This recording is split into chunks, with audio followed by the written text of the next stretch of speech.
need a life coach, you need a basketball coach, you need a birth coach. There's a saying that goes, you can climb Mount Everest alone, but you can climb it more efficiently with a Sherpa. And I like that analogy because it's like the Sherpa knows the ways of the mountain. They know how to navigate.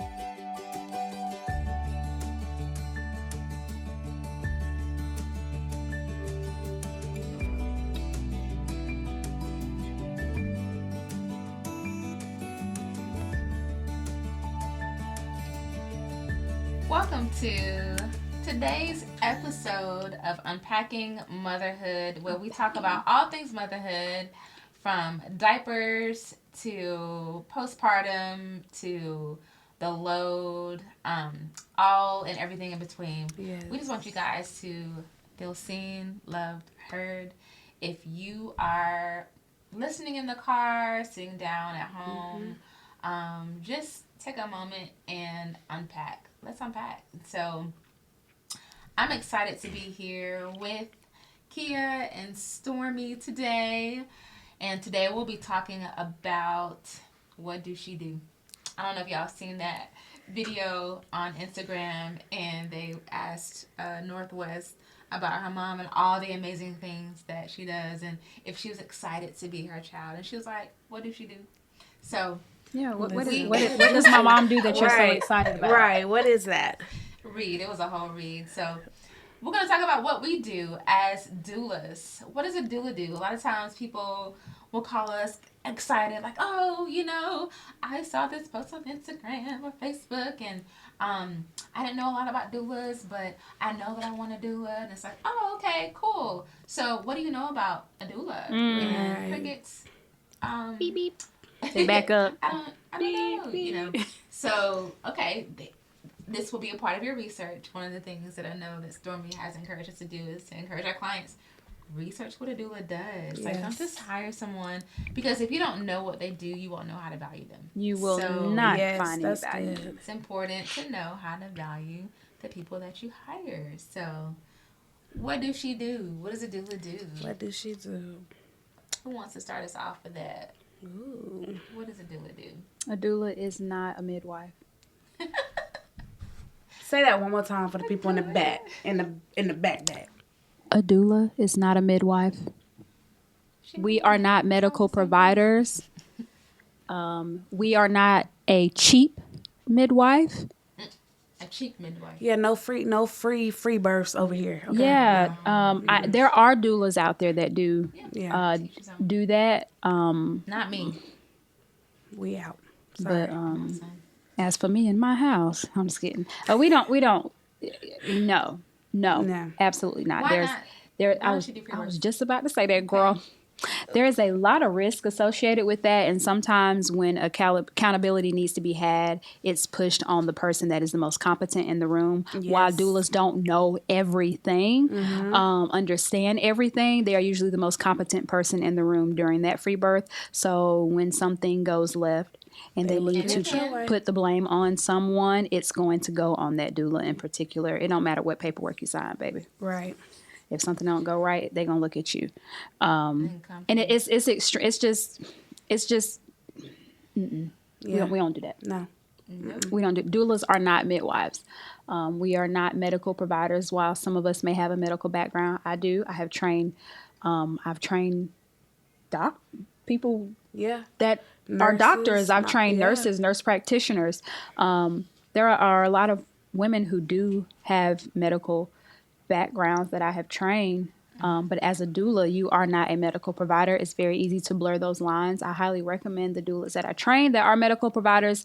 They don't mention that, and if you decide to blur those lines, you need to state that out loud, that I am now acting as this.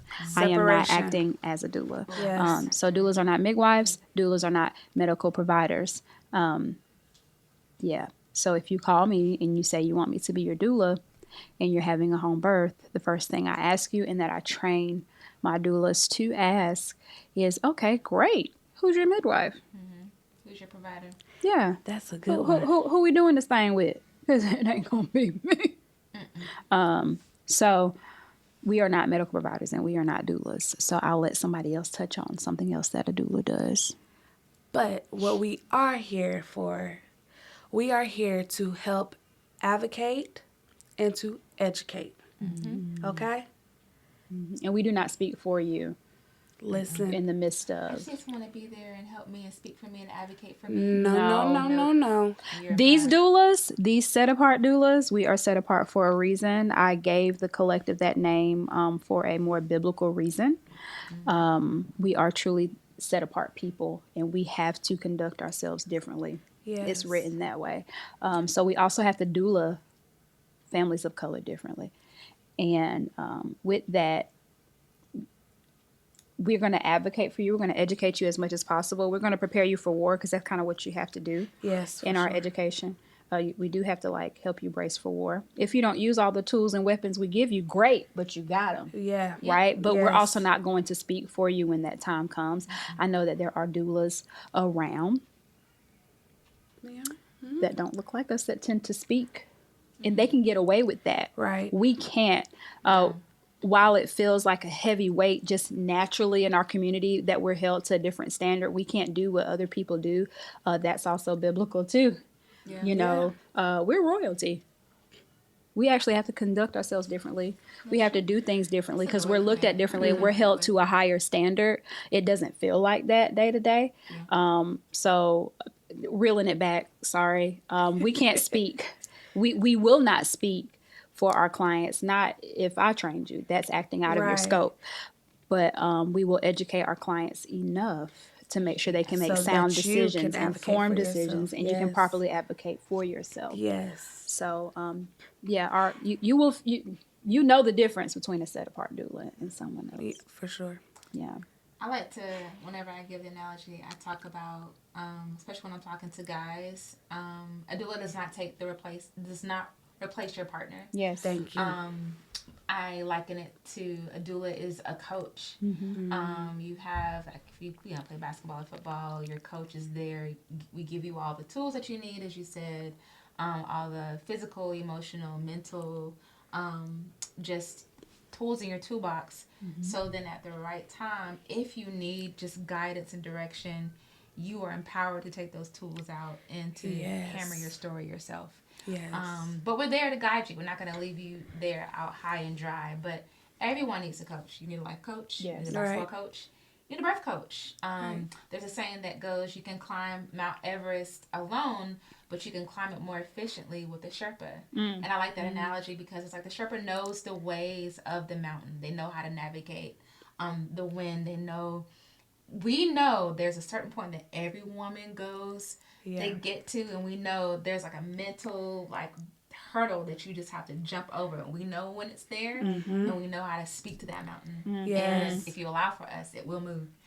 But Ooh, I that like was to. good. you have such a beautiful way with I words. was like, listen, that was a whole poetic moment right there, okay? Such a beautiful way with words, for real.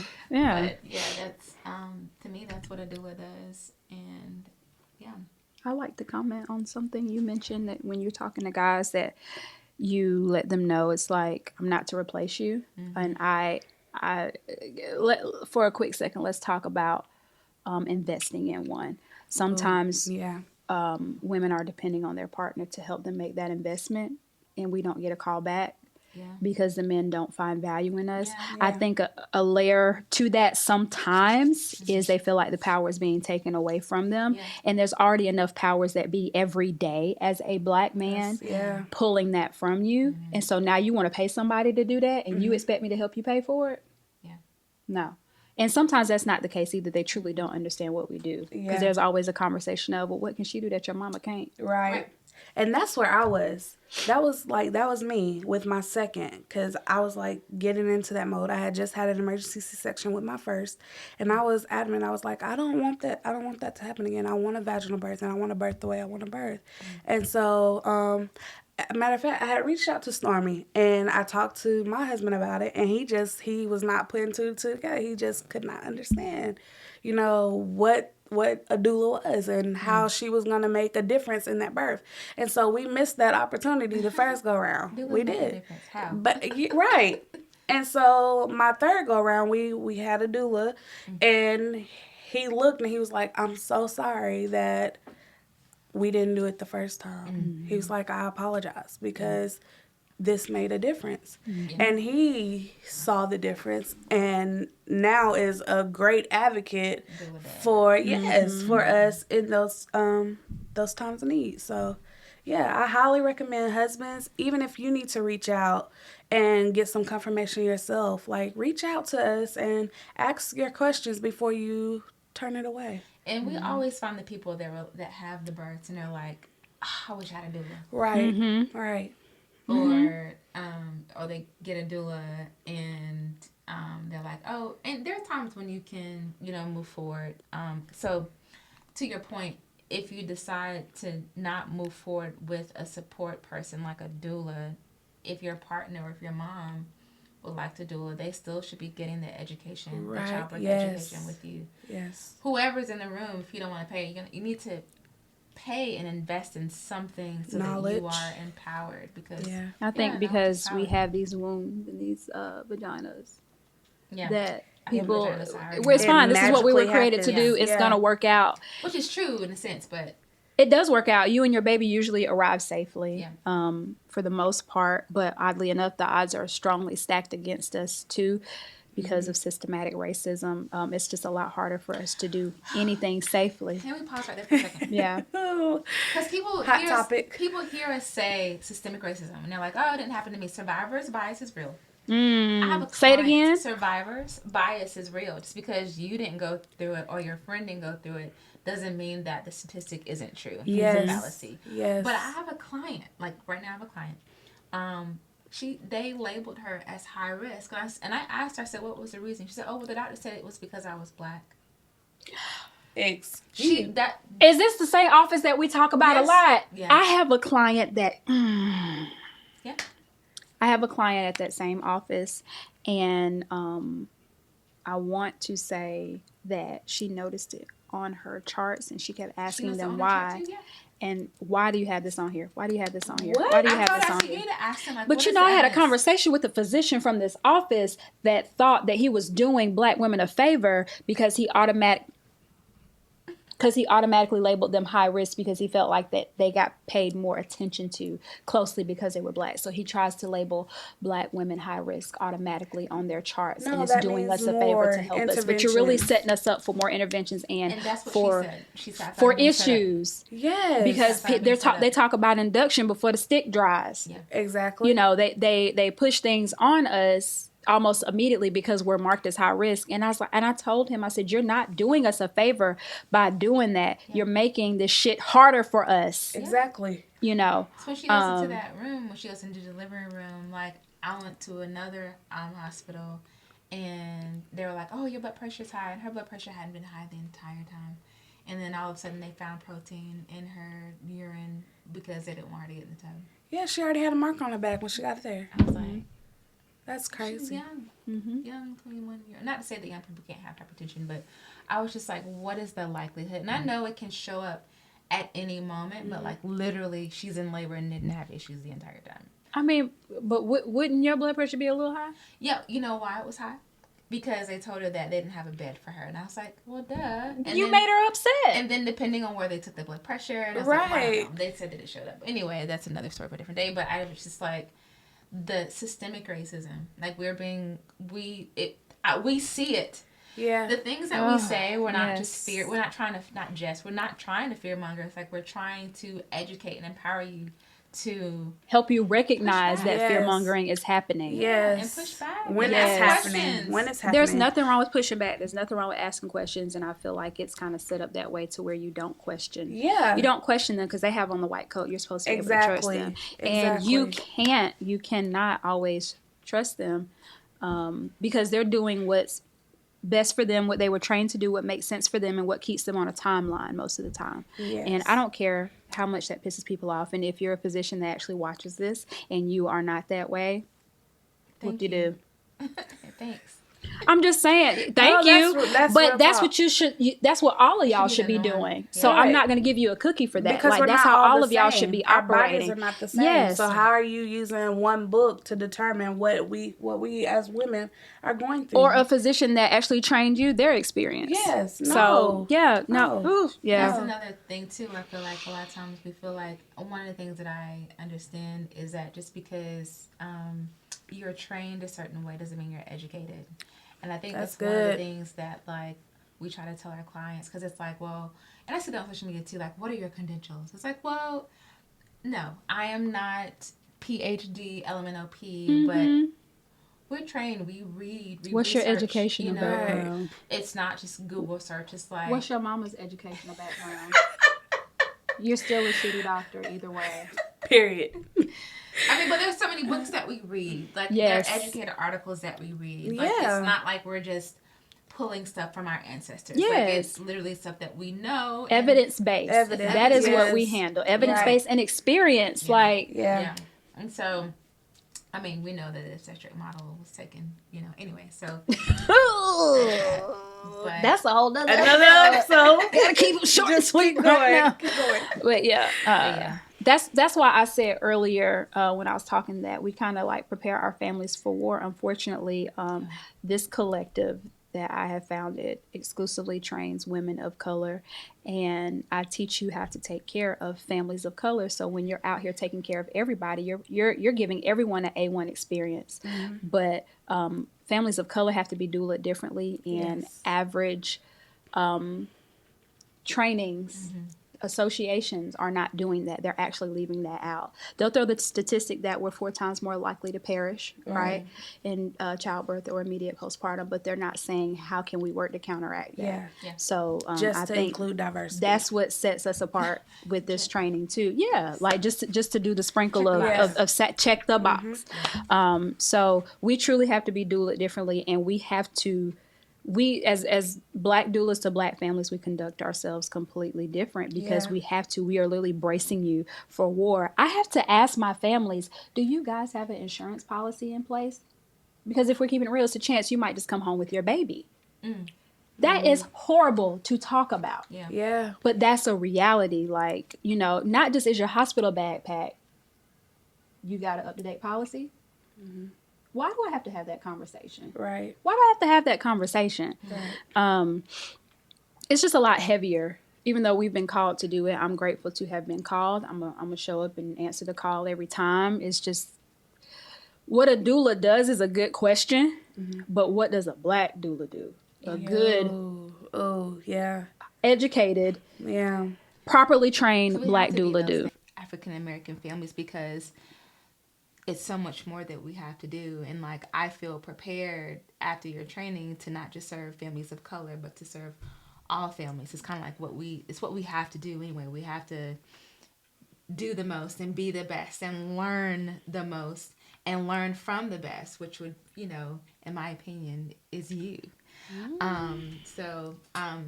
I left your training just feeling really just prepared, not just to serve families of color, like I said, but everyone. And I think that's one of the things that I guess kind of sets us apart as doulas of color. Right. And I think that's one thing I want to say too, just because we're people of color, it doesn't mean that we only serve, but we want to make sure that we can serve as well, because Properly, there is yes. a need. You know, I think we get the idea gets misunderstood a lot. So, yeah, I like that. Yeah, I think what we have to understand that doula is not a pair of leggings. It's not one size fits all. Just because you hire a doula does not mean that your birth is going to go the way that you want. And you also have to vet your doulas. I thank the Most High that I had a great reputation myself. And so that preceded me when I decided to start the collective. More people were willing to trust me. I trained a lot of women that I was doulas for in previous years. And so my goal was to give y'all what I never had, the community part, Right. being by myself, as well as not having to take a bunch of trainings after you take your first training. Yeah. Because I spent and wasted a lot of money on a lot of different trainings, leaving those thinking I'm going to get something, walk away, and I still don't have it. So I literally just did my best to package it all and give you guys what I never had, and I wanted y'all to have as many tools as possible and leave confident. If you're not ready to start attending births almost immediately, it's not because of what you didn't learn. You just aren't prepared. You haven't structured your lifestyle yet to step out or anything like that. What you about to say? And out like to that point, because I think it's not just a plug for you, because it, you know, like not just saying this, but like I've had doulas come to me like, oh, I did this training and what's next? Like, what do I do? Yeah. Like, I'm like, what do you mean? You just And then got we're trained? in these groups and they close, they say, oh, I just finished my training yesterday, but I have all of these questions. How do I do this? What do I do? There's a reason why y'all training manual is this thick, and then outside of the slides, y'all have a ton of stuff in the back that I don't have time to cover, because the last thing you're going to do is invest in your time with me and you still don't have what you need. Right. And you see that so much in trainings and organizations, and I didn't want it to be that way. That again sets us apart too. Yeah. So I just don't play about sharing information, you know. Yeah, I don't see the point in gatekeeping. If you, I mean, we're a representation of it, like, and that's another, like, anyway. There's a lot of gatekeeping in the doula community, Oh yeah. and it's frustrating because it's like we're purposed to serve, you know, the community, yet we need to have all of the tools so that we can move forward. Like, why would you train a group of doulas and then not want them to be prepared? That's a reflection of Yes, you. purposely leave out pieces of information, and then you're what you actually plan. happy about it. So that you come back for more training. Yeah, and I'm not doing that now. There are opportunities for more trainings, as y'all know. Yeah. And it's essential, Yeah, and you don't have to take them with me, but if you are a member of the community, you can take them for a lower rate too, because in this community, you don't get what you pay for. Right. You get more, Yeah. Right. even with just the base training. I'm just honored that you guys choose me to be your springboard, and then we end up naturally just hanging together for the ride. And that's something I wish I would have had. I was out here by myself, and the other doulas that didn't look like me, they were not very receptive. Okay, cool, I'm gonna go do my thing myself. Yeah. But then when I started the collective, that became problematic, right? Because now you want to know what I'm doing and how I even got here. Yeah. And it's like the most high, because y'all show wasn't helpful, you know. But I'm grateful that you guys also have a great reputation too. Y'all, I train y'all. Y'all out here creating great experiences for women, to the point that a lot of the women y'all train are coming to become doulas too. Yeah. So we're just adding to the line. Y'all know that's the mission. So, and that's what we need. We need more properly trained Black doulas, because you can actually you can just say you're a doula and not train, but we can tell who you are when you're not properly trained. Yeah. Yes. And so the fact that people trust me and they're willing to invest their time and their money in the collective, I feel like you get it back and then some. You know, if you put your feet to the ground. Definitely agree. So we need more properly trained Black doulas. And again, they're all not. Just because you hire a doula doesn't mean you got a good one, and doesn't mean everything's going to work out for you. You have to put in work too. You have to mentally prepare. Yeah. We support all types of births. That's what I train you to do anyway. But if you have a preference, completely fine. But just because we're holistic doulas does not mean we just do natural home births. We do them all. Planned cesareans. Or woo.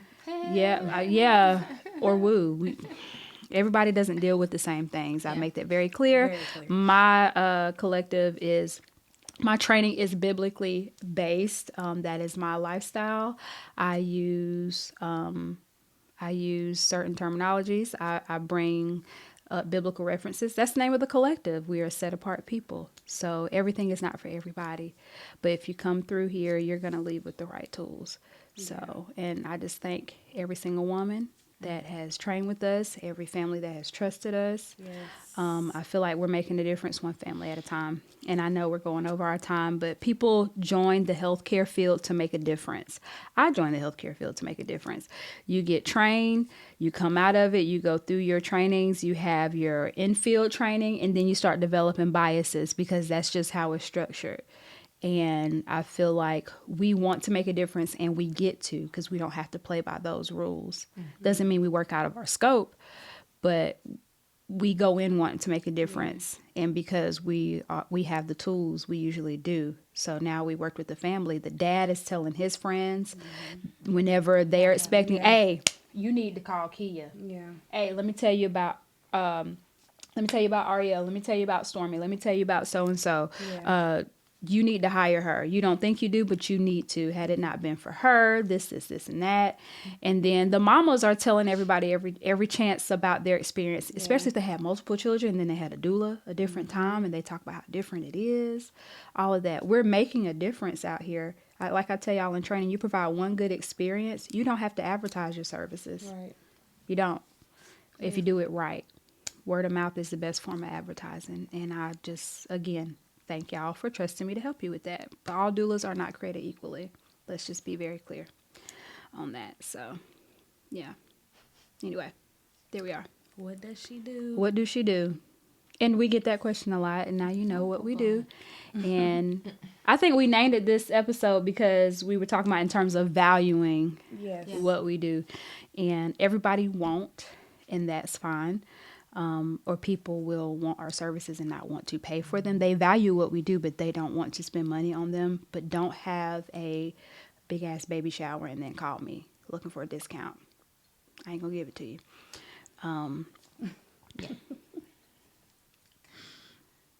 Listen. You gotta you find the value in what we do, so you need to be willing to invest in us. Exactly. Because it's worth it. It's like insurance. It's better to have it and not use it than to not have it and wish you did. Exactly. So whatever you put your, the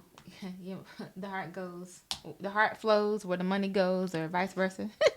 So I know that we get that a lot too. It's like we invest in the baby shower, which is fine, but those things you can't take with you, like you invest in the wedding and not the marriage. And not the so marriage, you have to really prepare for that. So those are good thoughts. We hope that you guys got something great out of this episode. Hopefully you know what a doula does. Use this.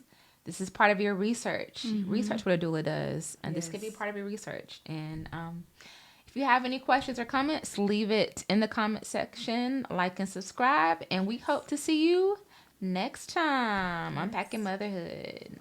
Peace out. Unpacking.